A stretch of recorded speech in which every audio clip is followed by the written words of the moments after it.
titigil na tayo sa paghahanap ng wasto sa ating bansa. So, definitely, when GMA leaves, magtutuloy-tuloy yung laban natin para linisin yung buong sistema. Pang check and balance. Oo. May tanong sa inyo?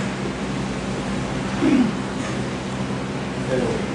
From Tribune Marcos. Malinaw na sinabi ng Bishop sa pastoral statement nila, ayaw nilang i-convert Congress as Constituent Assembly. Dahil nga sa behavior nila sa impeachment. Okay ba sa inyo kung magpatawag ng Constitutional Convention for particular?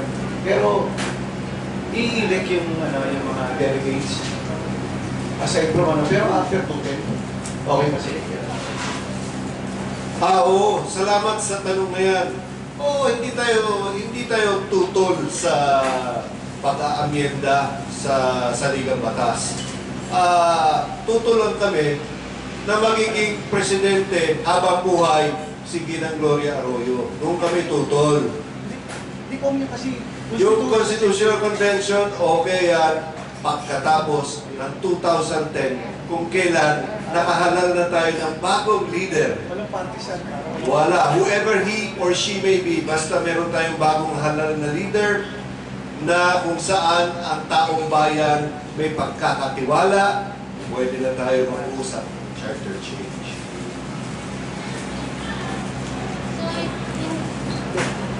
So hindi kayo naniniwala na depensa ng pro-GMA congressman na hindi naman na makikinabang si GMA si Chacha. So you will never, kaya naniniwala at all for that?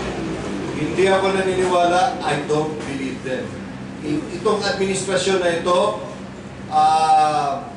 is well known.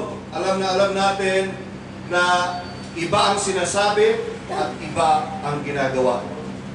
Kung maalala nyo, noong 2002, sabi ni Ginang Arroyo, I will not run anymore for the president. In 2004, what did she do? Tumakbo. Sinabi ni Ginang Arroyo, I am for transparency and truth. Pero anong ginawa niya?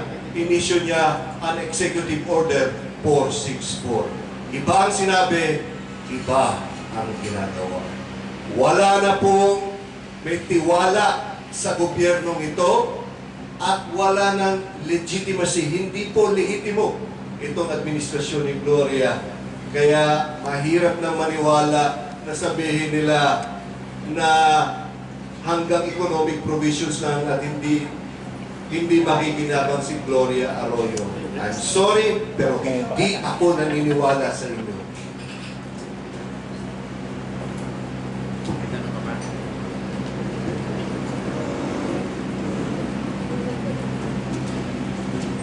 Congressman Vigona, can you share with us any inside information what's going on about the Chacha inside the Congress now?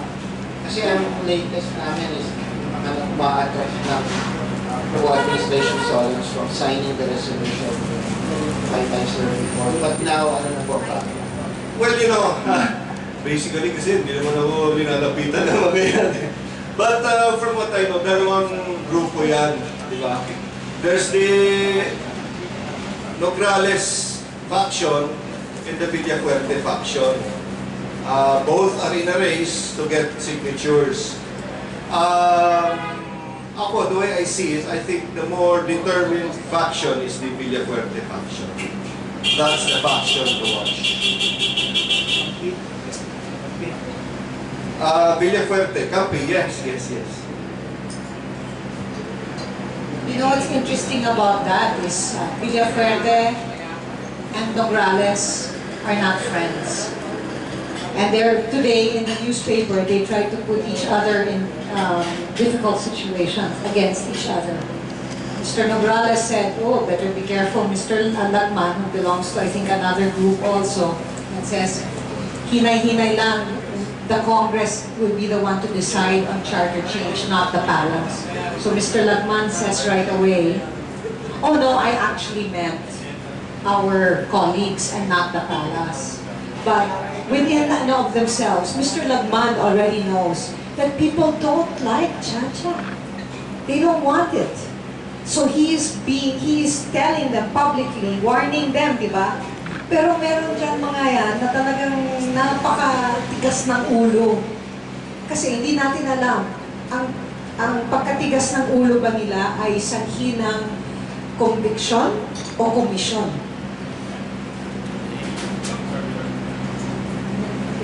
Ang nakakatawa nga dito sa Chacha, hindi nakakasigurado ang administrasyon na buong-buo ang kanilang coalition para sumabak dito sa charter change. At yung call-out niya kay Ed Salatman na isang halimbawa, sana pag lumaki na yung mga pagkilos at dumami na nagsasalita, madagdagan pa ang bilang ng mga congressman na pumontra dito sa charter change. Ang kailangan lang ay 1/4 plus 1 ng buong kongreso para mabigo itong plano nilang i-railroad ang Constituent Assembly. So, meron tayong malaki-laking tsansa na matalo ito kahit sa sariling labanan ng administrasyon.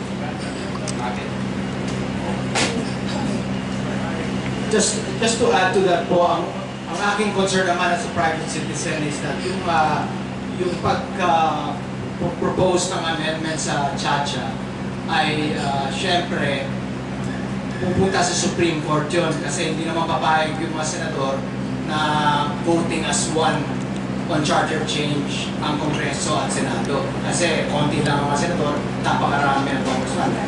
Next year, alam natin na 7 justices ang magre-retire. So, out of the 15 justices, there will be 14 justices that will be Gloria appointees. And one Chief Justice Puno, who was appointed by somebody else. So, this is the first time in, I guess, Philippine history that you have 14 justices appointed by one president. So, yun po dapat po natin batayan. Pangalawa po, yung sa itong charter change, kung meron man silang gawin sa konstitusyon, kailangan pa dumaan ng plebiscite to. Ang problema, yung COMELEC, hindi rin natin alam kung saan sila pupunta. Hindi natin alam kung anong commitment nila to have an honest election or an honest plebiscite. No? At ito po ay importante kasi we have siguro mga 1 year from January. So papaspasan na yung charter change, they have to contend with the Supreme Court ruling, they will have to contend with a plebiscite if they do win. And obviously then form the Constituent Assembly. So